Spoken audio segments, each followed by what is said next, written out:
Bree Pettis here with our second in a series of skill building workshops here. First we taught you how to solder, and next I'm here with Joe Grand, who is an inventor by day and hardware hacker by night, and he's going to teach us a little bit about multimeters. Now, Joe, every electrician, every hardware hacker, everybody I know basically has a multimeter. What is it? A multimeter is basically what I like to say is the Swiss Army knife of electronics measurement tools. So it's basically a unit that will provide you with all sorts of different measurements. Most meters will provide you with a way to measure voltage, current, resistance, continuity, connection between 2 points, testing diodes, temperature. Those are the basic functions of a multimeter. Wow, that's a lot of different things it can do. It is. It's really cool. So you just have one unit and you can go anywhere you need in your lab and you have all those measurements. And they come in a few different types as well. We have a digital multimeter, which is what we're showing today, which effectively just digitally samples a signal and gives you measurements. You also have an analog type, which basically has a gauge, like a speedometer on a car, that will show you in an analog fashion what the device is measuring. Now, I've heard that those can be kind of big, kind of like a ghetto blaster. Yeah, they come in different shapes and sizes, and I've heard they can get pretty big. All right. So, next thing we got to know is how do you use it? Okay, so first what we're going to do is measure continuity, which is basically measuring a connection between 2 points to see if there's a contact there. And this is useful for probing a circuit board. We want to know how components are connected to each other, or if we're maybe testing a component to see if there's a short circuit, we can do that with the continuity test. So what we do is with our multimeter, we'll change our knob to the continuity test mode. And most meters, when you hit your two probes together, that's how you can tell you're in continuity mode, will beep. In my case, the meter will beep. There it goes, it's beeping. It's beeping. So that's how you know that there's a connection. Now, one thing to be aware of is this meter has an auto power off mode. So this turned off on me while I was trying to do this. So if you're sitting here probing a board and your meter turns off, you might not hear the beep. So be aware of that if you have a meter that does have that functionality. So you could be actually working and going, oh, is this connected? I'm not hearing the beep. I'm not hearing the beep. But it right. Auto powered off. Exactly. Okay. So what we'll do is we have our connection, and we'll just probe around on the circuit board and see if we can come up with any sorts of parts that are connected. That one's connected? That one's connected. What do you know? We can also just poke around and see what else. And you can take either probe, red or black. It doesn't matter. When you're testing continuity, you just want to see the connection is there. Well, that is really cool, the way you can put those probes in different spots and see if things are connected. It is. It's really useful for hardware hacking and just reverse engineering in general. All right, so what's next? Next, we're going to measure resistance with the multimeter. Cool. And with resistance, what we'll do in this example is measure the value of resistors, which are used to control the amount of current flowing through a system. They resist the flow of current. So I need to know how much a resistor was resisting. Yeah, you want to know the resistance value, which is in a unit called ohms. There are, if you look closely, some colored bars on a resistor. Either 4 bars, maybe 5 bars, and those colors are actually used to denote the value of the resistor. Is that a secret code? It is a secret code for engineers. And there is a resistor color code chart that you can look up the different values.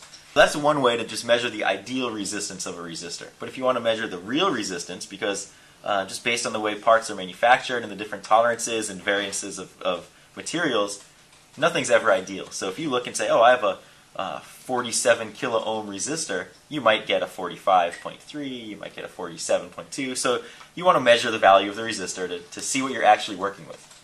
Okay. So measuring resistance, it's just not futile. Just not futile at all. So if you can figure out what the resistance is with the color bands, why would you want to measure it? Well, the color bands tell you what the ideal value of the resistor would be. So in the ideal world, but we don't live in an ideal world.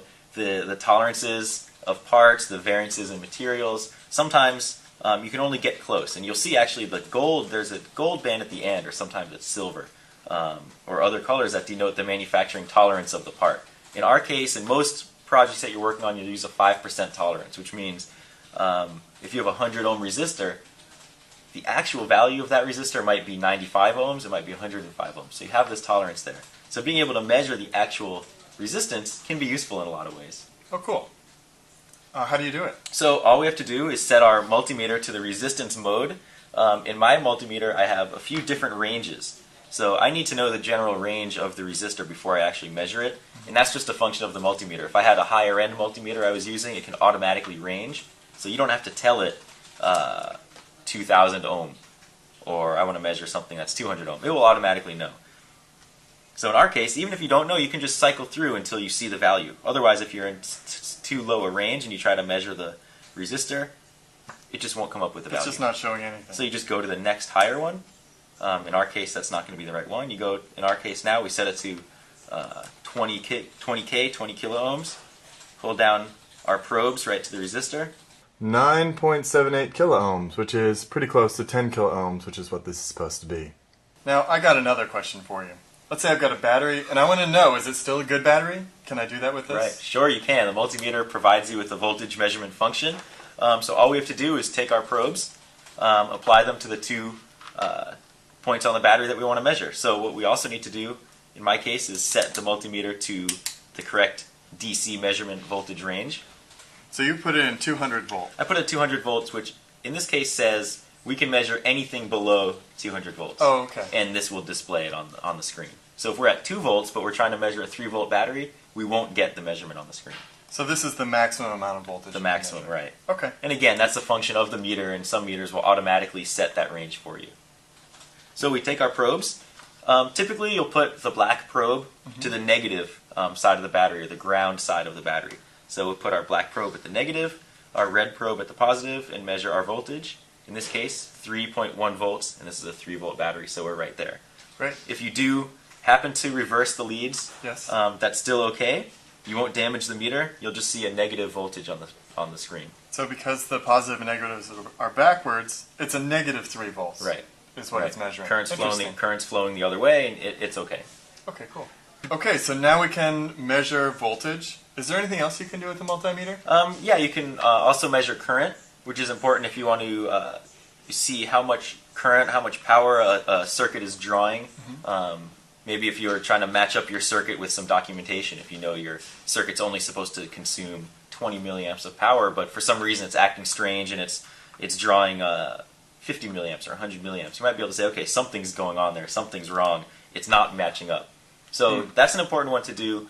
With measuring current, you really need to be careful because the measuring system, instead of what we've been doing with continuity and resistance of measuring across a component, measuring current is done by basically inserting the multimeter through the system, into the system in series with everything else. So rather than doing it in parallel, you have to hook it into the system so that it's in the system. Right, so it's in the system and the current can flow through the meter and the meter can accurately measure it. So what we have to do in that case is with our probes, for most of the basic functions, the probe stays in one location on the multimeter. For current, there's a separate area, so you actually have to remove your probe and then put it into the milliamp section or the amperage setting. And what you hear is this thing's beeping at me right now. It's saying you're set in a DC voltage mode, but your probe is in the current measuring. So something's wrong. It's upset with you right now. It's upset with me. So I put it into the current mode.